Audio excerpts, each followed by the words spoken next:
दोस्तों, स्वागत है आपका साइबर जानकारी में।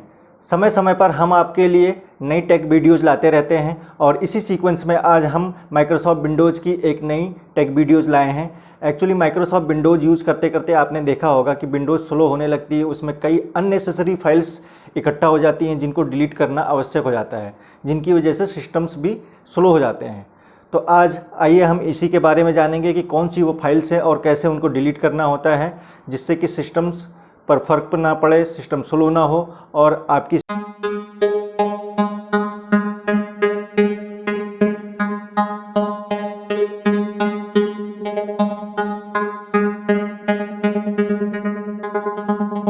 तो दोस्तों, आपने देखा होगा आप जब भी सिस्टम यूज़ करते हैं तो उसके बाद सिस्टम में कुछ नई फाइल्स इंस्टॉल हो जाती है, या आप जब इंटरनेट से कुछ सॉफ्टवेयर से एप्लीकेशंस डाउनलोड करते हैं तो नई फाइल्स इंस्टॉल होती रहती है, या ऐसी टेम्परेरी फाइल्स इंस्टॉल हो जाती हैं जिससे सिस्टम धीरे धीरे स्लो हो जाता है।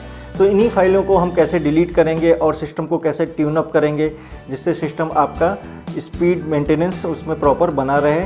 तो आइए हम देखते हैं।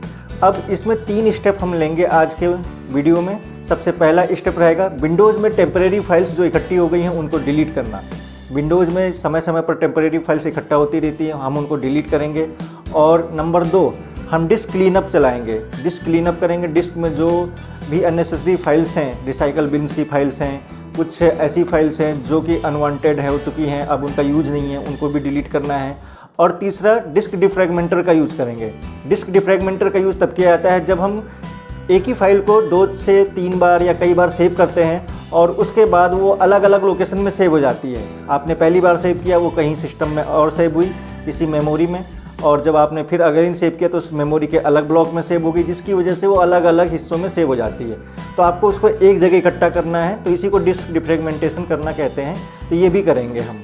तो इसके लिए आइए अब हम चलते हैं अपने कंप्यूटर स्क्रीन पर, वहाँ हम आपको प्रैक्टिकल करके दिखाएंगे। हमारी लैपटॉप की स्क्रीन, और इसमें सबसे पहले हम विंडोज़ के टेम्प फोल्डर की टेम्परेरी फाइल्स जो हैं वो डिलीट करेंगे। विंडोज़ के टेम्परेरी फोल्डर के अंदर टेम्परेरी फाइल्स आ जाती हैं, जो हम बहुत सारे एप्लीकेशन इंस्टॉल करते हैं तो उनकी कई सारी टेम्परेरी फाइल्स आ जाती हैं, उनको सबसे पहले हम डिलीट करेंगे। तो आइए देखते हैं। सबसे पहले हम यहाँ पर रन कमांड ओपन कर लेंगे और यहाँ पर हम टाइप करेंगे %temp और एंटर प्रेस करेंगे। तो यहाँ देखिए, ये टेम्प फोल्डर के अंदर जितनी भी टेम्परेरी फाइल्स हैं ये सब लिस्ट हो गई हैं। इनकी ज़रूरत नहीं है अभी, इनको डिलीट किया जा सकता है और बहुत सारा स्पेस सेव किया जा सकता है। देखिए मेरे पास 200 आइटम्स हैं यहाँ पर और इसमें 200 फाइल्स हैं। इसको हम डिलीट करेंगे। Ctrl+A प्रेस करके सभी को सिलेक्ट कर लीजिए और फिर शिफ्ट के साथ इसको डिलीट कर दीजिए। शिफ्ट डिलीट क्यों करते हैं? शिफ्ट डिलीट करने से ये रिसाइकल बिन में भी नहीं जाएगी और डायरेक्टली एकदम डिलीट हो जाएगी सिस्टम से। अगर आप बिना शिफ्ट डिलीट का यूज़ करके इसको डिलीट करते हैं तो ये पहले रिसाइकल बिन में जाएगी, वहाँ भी कुछ ना कुछ स्पेस घेरेगी। इसलिए आप सीधे इसको शिफ्ट डिलीट कर दीजिए। और ये मैंने शिफ्ट डिलीट किया, यस किया। और ये देखिए शिफ्ट डिलीट। कुछ फाइल्स इसमें जो हैं वो डिलीट नहीं हो पाती क्योंकि कुछ ना कुछ प्रोग्राम्स उनको यूज़ कर रहे हैं कहीं ना कहीं, तो उनको हम स्किप कर देते हैं। डू दिस ऑल पर चेक कर दीजिए, स्किप कर दीजिए। ये देखिए बाकी सब फाइल्स डिलीट हो जाएंगी। एक फाइल डिलीट नहीं हुई है, कोई दिक्कत नहीं, इनको छोड़ दीजिए। तो ये हमारे टेम्परेरी फाइल्स के अंदर की सारी जो फाइल्स थी वो डिलीट हो चुकी हैं। उसके बाद हम अब आएंगे डिस्क क्लीनअप करेंगे। सेकंड ऑप्शन है हमारा डिस्क क्लीनअप। डिस्क क्लीनअप के लिए हम क्या करेंगे, अगेन रन कमांड पे जाएंगे और क्लीन मैनेजर चलाएंगे। इसके लिए हमें लिखना होगा CLEANMGR और एंटर प्रेस किया। उसके बाद हमारा यहाँ देखिए सी ड्राइव आ चुका है। C drive, D drive, E drive, सारी ड्राइव्स आएंगी यहाँ पर। हम सभी ड्राइव्स में क्लीनअप कर सकते हैं। तो जो अननेसेसरी फाइल्स हैं उनको हम यहाँ से क्लीन कर सकते हैं, डिलीट कर सकते हैं। तो ओके किया हमने। ये देखिए ये एनालाइज कर रहा है, थोड़ा टाइम लगेगा इसमें अभी, तो देखते हैं हम। तब तक मैं वीडियो पॉज कर देता हूँ। आ गया। ये देखिए यहाँ पर हमारे पास टेम्परेरी इंटरनेट फाइल्स हैं 145 MB, जो इंटरनेट से डाउनलोड हुई हैं, टेम्परेरी हैं, इनकी अभी आवश्यकता नहीं है। इनको डिलीट किया जा सकता है और स्पेस बचाया जा सकता है, विंडोज़ को फास्ट किया जा सकता है। तो इनको मैं डिलीट करूँगा। ऑफलाइन वेब पेजेस, इनको डिलीट करूँगा। और ये सब चेक कर लीजिए, ये सारी अननेसेसरी फाइल्स हैं, आप इनको डिलीट कर सकते हैं, स्पेस बचा सकते हैं। ये देखिए सब डिलीट चेक कर लीजिए और ये डिलीट करेंगे ये सब। ओके। उसके बाद ये ओके बटन प्रेस कर दीजिए।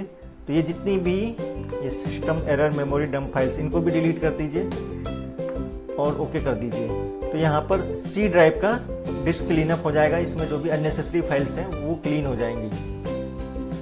तो ये थोड़ा टाइम लेगा, तब तक मैं वीडियो पॉज कर देता हूँ। कंप्लीट हो चुकी है और आइए चेक कर लेते हैं। फिर से रन कमांड पर जाएंगे, यहाँ पर क्लीन मैनेजर ओपन करेंगे और देख लेते हैं सी ड्राइव को हम यहाँ पर अगेन एनालाइज कर रहा है। अभी देखिएगा आप, डिस्क जो हमने इसमें अननेसेसरी फाइल्स थी उसको क्लीन किया था, तो आप देखिएगा ये फाइल्स एक्चुअली यहाँ से हट गई होंगी। थोड़ा सा वेट करते हैं, ये ओपन होने वाला है और स्कैनिंग कर रहा है, अभी ओपन हो जाएगा ये।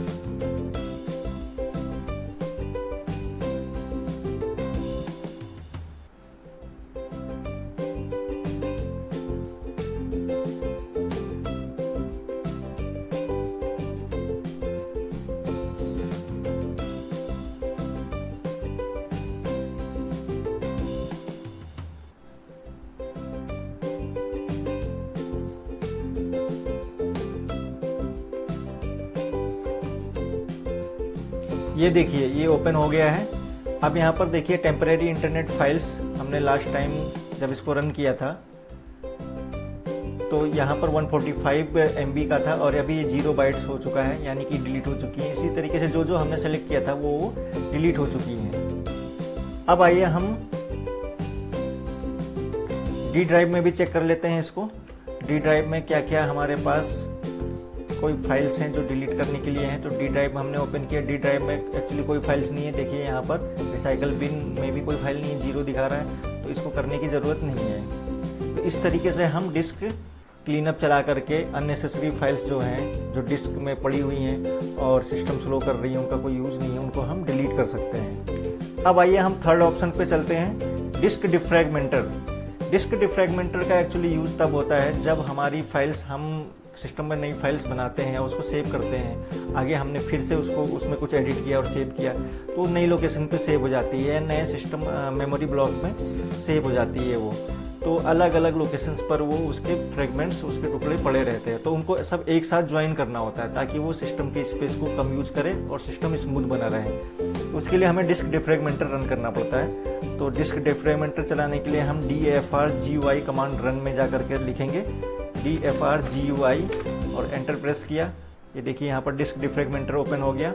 डिस्क डिफ्रैगमेंटर में ये सबका स्टेटस शो कर रहा है। सी ड्राइव में हमारा जो है डिफ्रैगमेंटेड ओके है, ये 0%, इसमें डिफ्रैगमेंटेशन करने की ज़रूरत नहीं है। और डी में भी ये 0% है, तो नो प्रॉब्लम, इसमें भी करने की ज़रूरत नहीं, ई में भी नहीं है।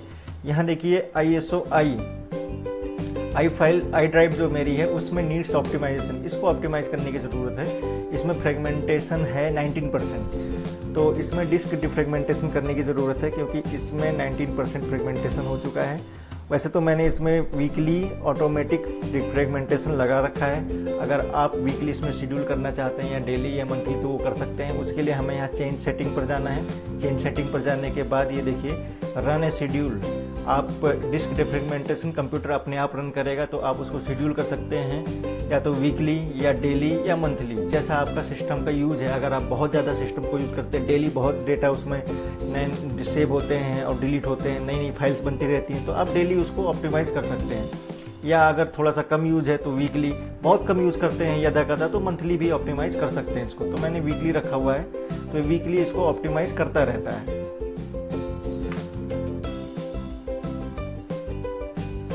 तो इस तरीके से यहाँ पर ये ऑप्टिमाइजेशन कर सकते हैं हम मैनुअली भी क्लिक करके, और ये वीकली होता है तो ऑटोमेटिक ये वीकली हो जाएगा।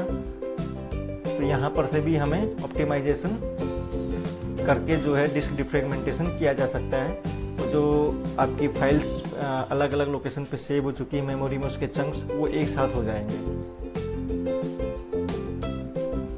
तो फ्रेंड्स, बने रहिए साइबर जानकारी के साथ और देखते रहिए नई नई टेक वीडियोज। समय समय पर सब्सक्राइब भी कीजिए और इसको शेयर भी कीजिए, अपने दोस्तों में लाइक भी कीजिए। धन्यवाद।